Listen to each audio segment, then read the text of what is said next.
皆さんごきげんよう、上川薫です。今回取り上げる話題は韓国の医療崩壊についてです。つい先日私は韓国において医療崩壊がもう起きていますよという動画を上げました。その後韓国でどうなっているかといえば、その最悪の状況というものをさらに更新しているような状況になっています。つまり全く改善が見られません。しかし、私のように海外から見た場合においては、韓国では医療崩壊が起きて、もはやK貿易なんて全く意味がなくなったんだなというふうに思うわけですが、ところが当の韓国においては全くそのような認識はないようです。特に大統領自身は、そして日本国内において韓国のK貿易は素晴らしいね、礼賛していた。日本政府ももっと韓国を見習うべきだと言っていた、その主要人物の一人が今何を言っているかについても少し皆さんにご紹介しようと思います。テレビコメンテーターがいかに無責任な発言をしているかの、そのいい例ではないかと私は思います。それではまずは関連ニュースを見ていきましょう。韓国の新規コロナ感染者6689人、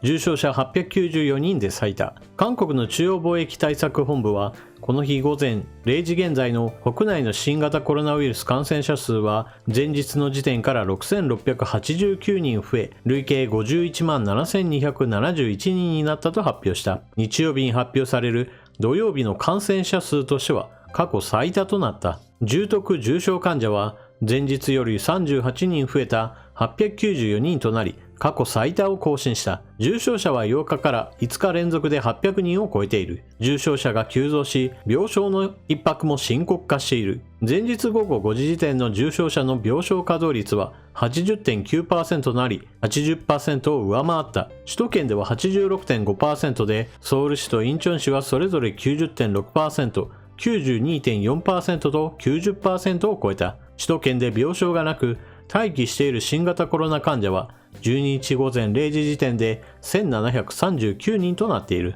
韓国の致命率、イギリスの4倍、ワクチン接種率 80% もK貿易に失敗した理由。新型コロナウイルスの感染拡大が尋常でない。大統領は感染者1万人まで対応できると明らかにしたが、5000人を超えた現在でも現場は混乱している。先日の国民との対話集会でもまたK貿易を強調したにもかかわらずだ。今は隣国の日本よりはるかに深刻な状況だ。ムン・ジェイン大統領は7日の国務会議で、感染者、重症者、死者ともに増加していて、オミクロン株まで重なり、非常に厳しい状況に直面した。政府は特別貿易対策の成功にK貿易の成敗がかかっているという覚悟で、力量を総動員していると明らかにした。しかし現在は1万人どころか5000人の新規感染者数でも危機を迎えている。首都圏の重症病床は 90% 近く埋まり、死者数は増えている。専門家は医療システムが崩壊すると警告する。世界各国の資料を比較してみると、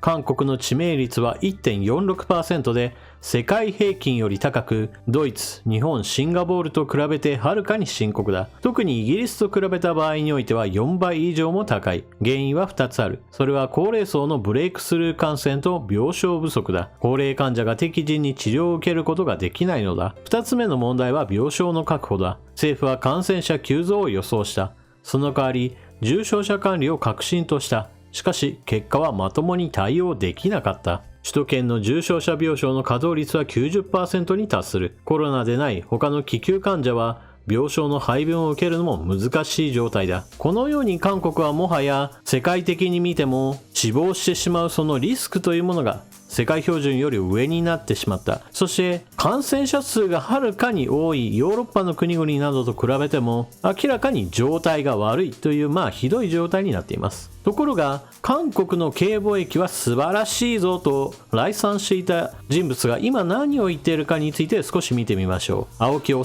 氏、日本の感染対策ってダメダメ。ネットどこが？ジャーナリストの青木治氏が12日TBS 系サンデーモーニングに出演し、日本のコロナ対策をダメダメと評した。新型コロナウイルスのオミクロン株の拡大についての話題。国際医療福祉大の松本教授の日本で流行すれば第5波以上の感染者が出る可能性。ただし重症化しづらければ医療の逼迫度合いは第5波よりも低くなるというコメントが紹介された。青木氏は日本で現状感染が低い水準に抑えられていることによくわからないですよねと苦笑い。感染対策と水際対策を訴えた上で検査をやって隔離保護する。医療体制をきちんと確保して病床を確保すると基本をきちんと抑えることの大切さを指摘した。続けて、客観的に見て日本政府の感染対策ってダメだったわけですからと批判。それが岸田政権になってどれくらいきちんとできるのかをメディアも注視していくしかないと警鐘を鳴らした。このダメに対してネットではどう客観的、どこがダメなのか具体的にと突っ込むコメントが寄せられた。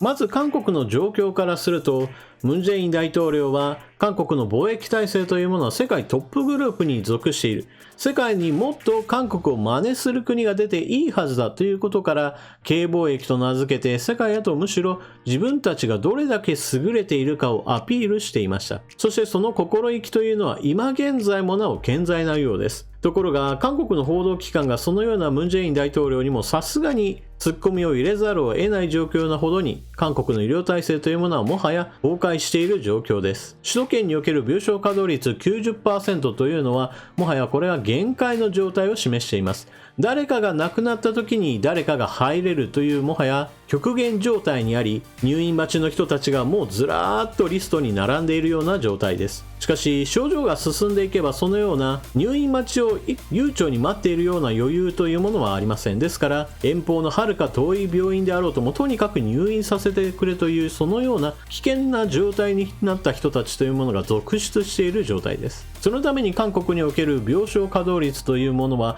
どんどんと首都を中心にして上昇の一途をたどっており、通常の医療体制においてももはや負担が重すぎる状態になっています。このような最悪の状態というものが長く続けば何が起こるかというのが今回の2つ目で紹介した記事にもあるように、どれだけの人が亡くなってしまうかへと直結します。結局のところ新型コロナウイルスというものは現在においては治療薬が何種類か出てきて、この薬を使いましょう、こういった薬を組み合わせるといいですねといった話などは以前から少しずつその情報が蓄積されることにより対応することができれば、ある程度は命を取り留めることができるようになってきました。これは2020年の全くどうやったらいいのか分からず重症化した人たちが次々と出た時に手が下すこともできずに命を失ってしまう人たちは続出した、そのような状況とは今は全く異なるのです。韓国において致命率というものがどんどん上がっている状況というのは、そのような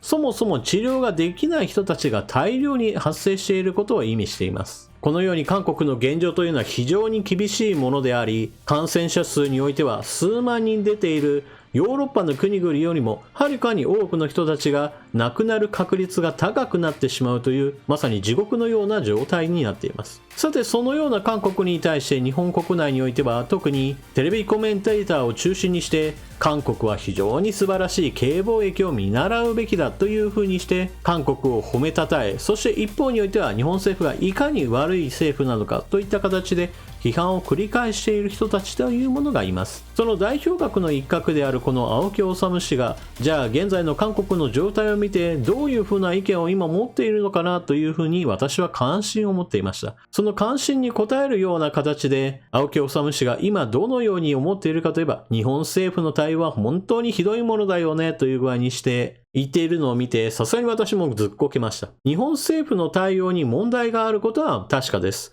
そのことはそうなのですが、これはあくまでも全体状況から見れば今の日本政府の対応というのが別に間違っていたわけではありません。特に初期における韓国来産をしていた人たちというのは、とにかく多くの人たちを PCR 検査にかけて片っ端から入院させろというものでした。2021年末である現在においてはこうした PCR をみんなにやってしまえば、それによって新型コロナの感染拡大が抑えられるかといえば、そういったわけではないことが現在のところ分かっています。結局のところ PCR 検査というものは多くの感染者というものを発見することはできますが、結局のところそれは限界がありますし、費用対効果で言えば全く釣り合わないものであるというふうな結論になっています。もう一度繰り返しますが、日本政府の対応にはまだまだ水漏れしている部分がたくさんあり、改善の余地はあります。だからといって韓国を来産していた人が現在の日本政府に対して、いや日本政府はものすごいダメな政府だなというようなコメントをしている光景というものは私には滑稽に思いました。テレビで発言するということは、高齢者を中心にしてテレビに情報を頼っている人たちに対する大きな影響力を持つこととなります。ですから、より新しい情報をもとにして、より現在に適したコメントというものを私は出すべきだと思いますし、またそのようなコメンテーターをテレビ局側もしっかりと選定すべきだと思います。皆さんは韓国の現状と、そして日本国内における新型コロナに対するコメントをしている自称専門家の人たちのコメントというものをどのように思われるでしょうか。ぜひともコメントしていってください。それでは動画を最後までご視聴いただきありがとうございました。チャンネル登録していない方はぜひともチャンネル登録を、そして動画を見終わったら評価ボタンのクリックもよろしくお願いします。それでは次の動画でまたお目にかかりましょう。またね。